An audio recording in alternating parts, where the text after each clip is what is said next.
Hi everyone, welcome to Heavy Chef. You're with me, Zinhle, and today I have the privilege of interviewing Lee Naik, the CEO of TransUnion Africa.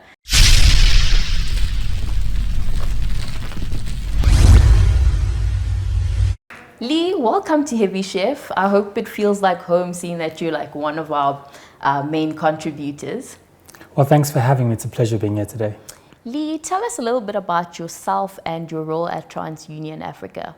So I'm the CEO of a large African business called TransUnion, which is an information and risk services company.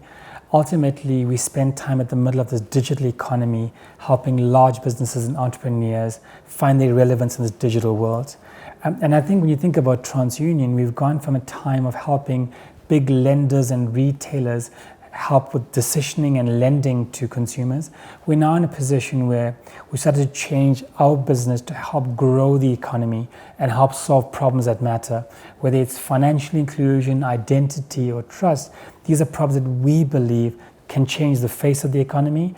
And that's why I'm here today, to help entrepreneurs think about the lessons we've learned at TransUnion and the journey I've been on, and hope that seeks to help them drive success for their businesses. Yes, so like in South Africa currently, it's quite difficult being an entrepreneur, especially if we're looking at issues of financial inclusion. What are some of the hurdles that entrepreneurs in South Africa have to overcome when it comes to getting financing for their businesses, and how can they solve these hurdles? It's a really good question. I think it's important to note that we live in a tough economy generally across the world, and South Africa specifically right now. What is however true is that the growth in our economy will come from entrepreneurs. We've actually figured that over the next 10 or so years, that if the entrepreneurs are enabled to grow and realize their potential, they'll be in a good position. So coming back to your question about what makes it difficult, the actual truth is that it's in a constrained environment. It's very difficult for an entrepreneur to get easy access to finance, be it from a venture capital or even their local bank. So when I think about the biggest challenges, how does a venture capitalist see an entrepreneur for their real potential, and not the fact that they're a struggling entrepreneur from the township that wants access to finance? And as you think about the environment we live in, the question now needs to change to, how do we assess the entrepreneur based on their potential versus their struggling startup state initially? Do you think that there's a potential for us, especially in South Africa and Africa in general, for us to start making use of AI technology that can help us sort of mitigate that risk when it comes to providing funding for entrepreneurs, especially people without a good credit record or ones that haven't established such a credit record? I mean, I think perhaps it would be a good idea if we could use AI to track the spending habits of young people while they're still in university, so that by the time they apply for credit facilities, we can say, well, this person has a good credit record. Well, it's a great question. I think one of the biggest things is, how do you find a solution to financial inclusion? It's a general solution at a consumer level, but that includes entrepreneurs as well. So if you look at the history of South Africa in terms of credit, we've been focused on a certain way of lending money for as long as we can remember. We typically target about 24 to 25 million people, which is what we call the active credit market. Most entrepreneurs or most individuals that are previously in debt or struggling with their finances struggle to get access to finance. To your earlier point, what innovation has allowed us to do is to find a way to move from looking at Zinhle at a point in time to start and understand your behaviors in becoming good or becoming bad. And that's where the role of technology has played a massive difference. Over the last 2 years, what we've found is, if I look at different attributes of Zinhle, where you stay, the work you do, and certain non-financial attributes, could I start to infer that you're a better person? So just 2 years ago, we launched a solution called Credit Vision, which in essence was meant to understand the behavior of individuals. And in fact, over the last 2 years, we've found a way to understand another 2.5 million people that, according to the data, says they're not good enough yet. But because we're looking at the behavior of the person, we're starting to infer that people are becoming better. And if I can see the potential in you versus why I shouldn't see you as a good person, then I start to give you access to the economy. I start to give you access to resources that if you get that right, may trigger economic growth at a broader level within South Africa. Yeah, I think in a country like ours, behavioral economics has a great way of shaping access to funding. But while we're speaking about all of that data, do you find that as somebody who obviously works with data a lot, that it's easy for us to gain access to data from clients and consumers? I mean, with all these data breaches that have been happening, a lot of people are saying that, consumers and customers are losing trust in business entities. How do we go about regaining that trust? Is it enough as a business owner to say, well, I'm covered by the GDPR, or POPI will instill all those regulations? Do I need to do more as an entrepreneur? Well, I think as an entrepreneur, we need to be cognizant that we work in a tough environment generally, but in an environment that's now becoming pro-consumer. So GDPR and POPI talk about working in an environment that puts the consumer's rights first and foremost when it comes to data privacy.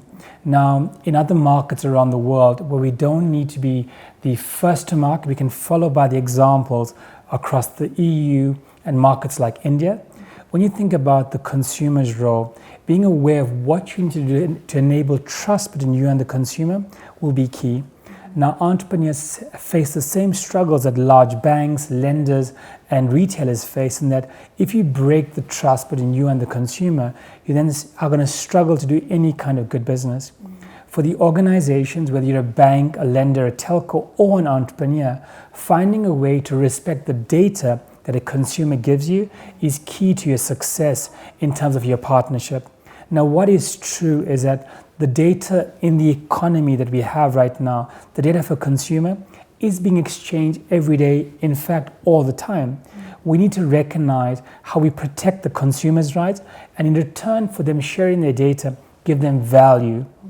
What we found through our own research is that consumers are prepared to share their data if they in fact are given guarantees that their rights are being respected in terms of the processing of their data. And that's where the GDPR and POPI come in. And secondly, if we as entrepreneurs and we as businesses offer them value in return. And just these last 4 or 5 years in South Africa, we have found that many entrepreneurs have found success in dealing with both these concerns. Wow, that is quite interesting, especially now that POPI will be coming into force. But Lee, with all this information you've been gathering, based on your expertise, what do you believe are the crucial key factors that make entrepreneurs successful, especially in Africa, seeing that you've dealt with entrepreneurs across different jurisdictions? I think one of the biggest things for entrepreneurs, and at TransUnion we work with hundreds of these entrepreneurs. We have about 10,000 active clients, and we work with most emerging fintechs and startups coming into the market. The biggest thing I would say to entrepreneurs is that you don't need to start from scratch every time. In the world we live in that's completely connected by digital, and now we're talking about 5G as well, how can you participate in an economy where you can start to collaborate with other entrepreneurs, collaborate with bigger business to deliver what you want in the market?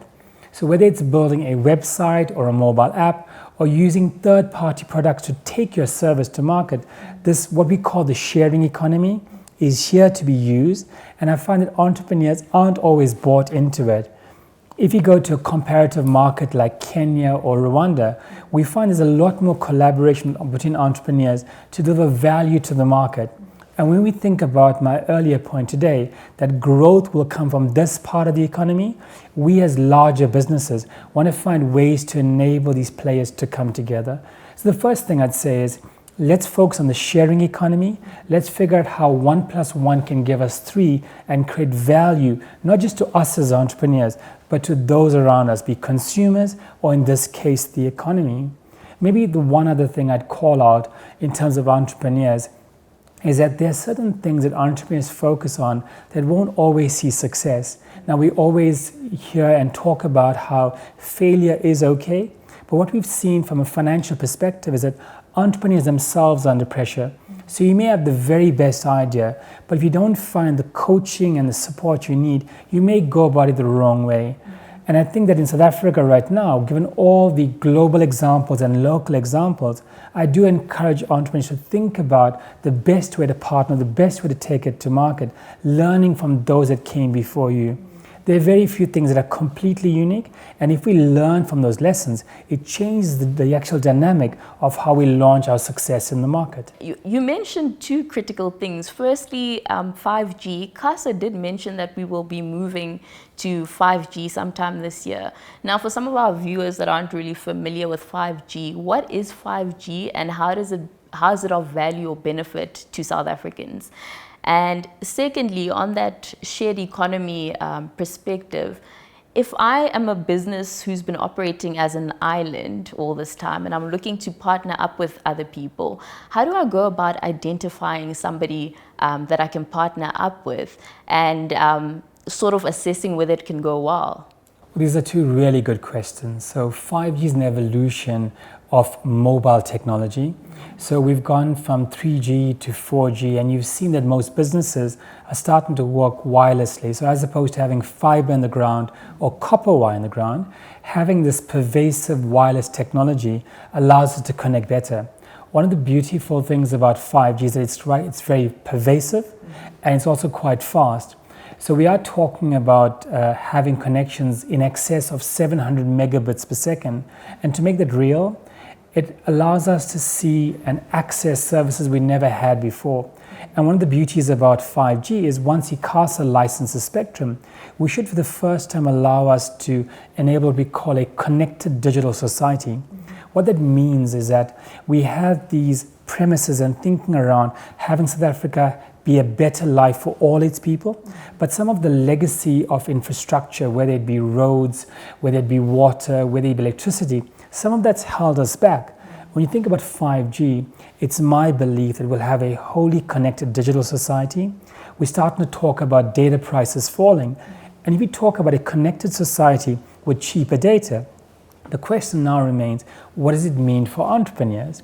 So enter a conversation we call edge computing. And what that starts to talk about is, if I could connect to a rural neighborhood that couldn't access physical services, what if I could reimagine the way things work? The very nature of how M-Pesa works in Kenya, where the default way of working is over digital currency, what if we could render government services that were completely digital? What if I could walk into any area, be it a bank, and consume retail services, or into a retailer and consume government services? In a connected society, it allows us to think about it in that way. A second benefit is that we start to talk about sensors and data in this connected ecosystem. As the price of data drops and as connectivity increases, at a country level and at a business level, we're going to start to get a lot more data points.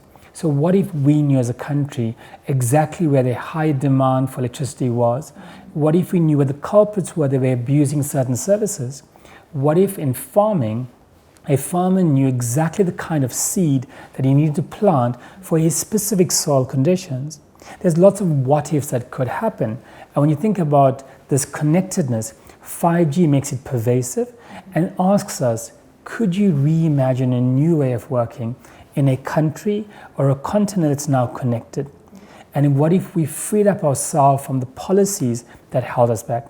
So in my mind, 5G is an enabling infrastructure for a new way of thinking. And as entrepreneurs, whether it's how I farm and what seed I plant, or whether it's thinking about how we've solved the notification service when there's a shack fire in some of our townships, these are all made possible when we connected. So in my heart, it feels that a connected society that connects us at a humanity level could be enabled by this 5G connectivity. Lee, I love how you've put it, because obviously it shows that through 5G we can access people who have been digitally excluded because they don't have access to that connectivity.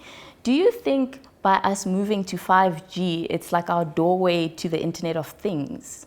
Oh, that's exactly right. So just to kind of help our viewers think about this, IoT it's a lot of sensors that are connected. So understanding how hot the water is, what the temperature is, the number of people in an area, these are all sensors. And we start to talk about over 200 billion sensors being in the market by the year 2030. So if you have all the sensors and they aren't connected, then what use is it? Now, if you imagine a scenario where we are all connected to each other, our PCs are connected, and the services are connected, we can start to get insights like we do at TransUnion, to help us think differently about certain cases.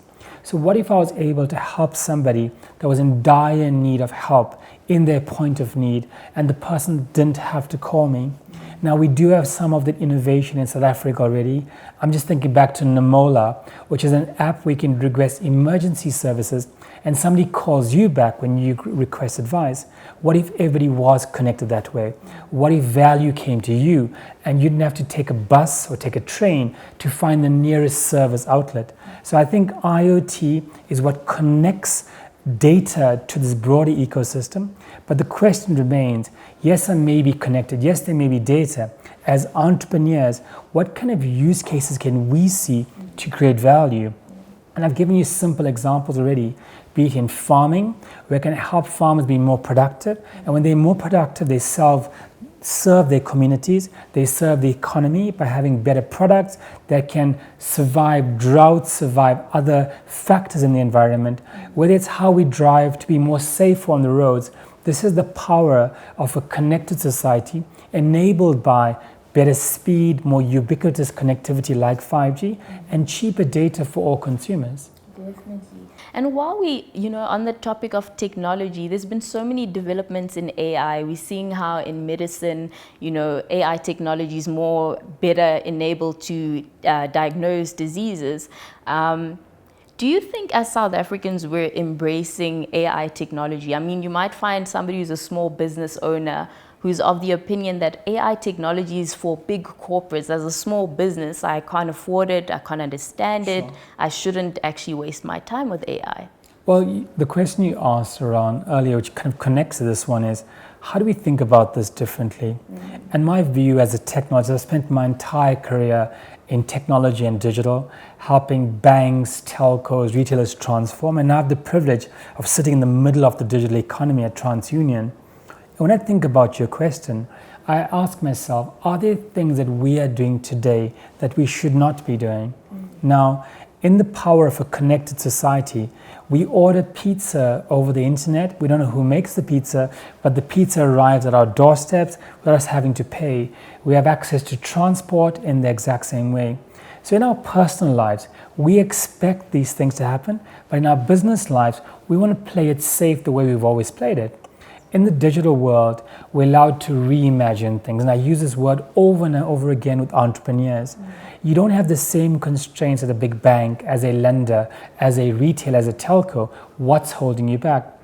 And when I think about entrepreneurs, I always ask them, what is the purpose of your organization? What problem are you starting to solve? And I always quote a well-known author, Simon Sinek. We always ask the question, start with why. What is this bigger purpose? When you figure out what your bigger purpose is, then you ask yourself, what is your unique selling proposition? And for every entrepreneur that's pitched to a VC, to a Dragon's Den, they always get asked, what are you trying to do, right? And they don't always ask you how you're going to do it. And I find that entrepreneurs are too stuck in the how part. So back to Simon Sinek's analogy, it's the why, then the what, and then the how, right? And in a shared economy world, like you mentioned earlier, some of the how we do things, it's easily accessible if we get over ourselves as entrepreneurs and remove the limitations of how we think. Because in a shared economy, we can have modular components provided by third parties in South Africa and around the world that come together to help us build our proposition that will find the interest of venture capitalists, of consumers that want you to be relevant, and they don't want to know how you do it. So I'd encourage the entrepreneurs to think less about the how and more about building recipes or unique propositions that talk to a problem that's worth solving. But also, let's say you have people that are more in a corporate space. Speaking of technology and implementing change, and let's say innovation at large, when you're in a big corporate space, who is responsible ultimately to drive innovation, and how do you begin to create a space for employees to be more innovative? That's a really interesting question. Myself, as the CEO of TransUnion Africa, I look after a business that's been around for 119 years.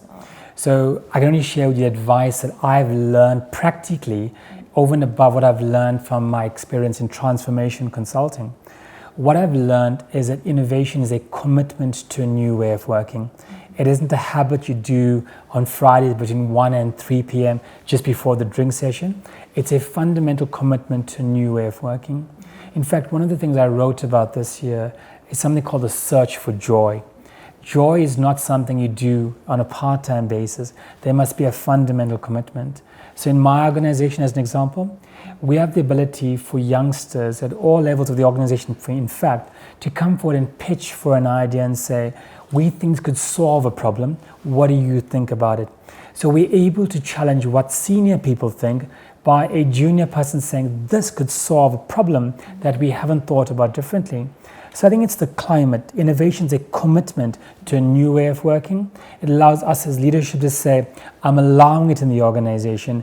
I'm making funding available. I'm allowing you to challenge everything of how the organization works, because I've committed in our hearts and our collective organizational heart to a new way of working, knowing that if we don't innovate, Zinhle, we will become redundant, we will become commoditized, we'll fail to compete in an environment, in an industry that's changing every day. Lee, the other thing I'm really interested in asking is how important is a company culture to sort of fostering a culture of innovation? Because what we find is it's easy when you're starting a business to be innovative and to implement change drastically. But the minute your company starts growing in size, how do we maintain that energy of being innovative and implementing change at a rapid rate if it's necessary? Well, I think a couple of things. Culture does beat strategy for breakfast, lunch, and supper. And you've heard many people say that. The truth, though, is that whether you're in manufacturing or in a data organization, whether you're in consulting or a bank, people make these businesses work.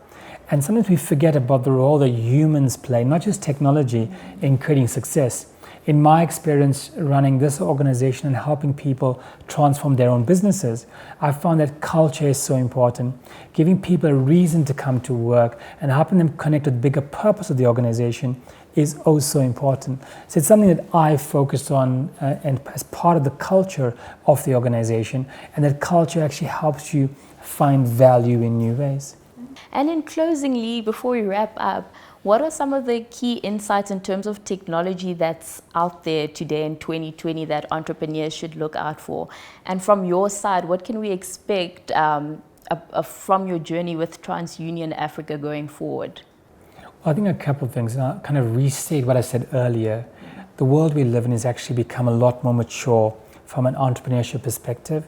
If you want to know how to do something, someone has gone down this journey before. So be it with Heavy Chef or any other platform like this, start to ask. You may have the really best idea, but if you aren't engaging, you aren't collaborating, you may not find the success you seek for your big idea. In terms of some of the big trends that I see in the marketplace, we've spent a lot of time at TransUnion thinking about these big, repeatable challenges we find. Whether it's someone trying to build the best machine learning algorithm, which exists already, we try to make simple modular things available, authenticating a customer, dealing with concerns on trust, anything that worries a consumer or worries an entrepreneur, we've focused on making this available in a very modular way. So like you have with the bigger OEMs around the world, like Microsoft and Google, or the guy around the corner that says, here's my service, please use it. We believe that we also work in a distributed economy. TransUnion won't have the solution to all your problems. But if you can find value that talks to a certain need that you have, then not only are we seeding goodwill, we're helping you as an entrepreneur find a way to fast track either failure or success. We hope success. But if it is failure, you've spent less money and less effort before you get to your next big idea, which hopefully will scale and get you the return you want to from a business owner perspective. Thank you so much, Lee. You've heard it from Lee himself. He's offered so much advice in terms of how technology is reshaping the South African landscape. And if you need to get in touch with Lee, he's at TransUnion Africa. Make sure you go on their website, check them out on social media. It's really been a techno moment for me.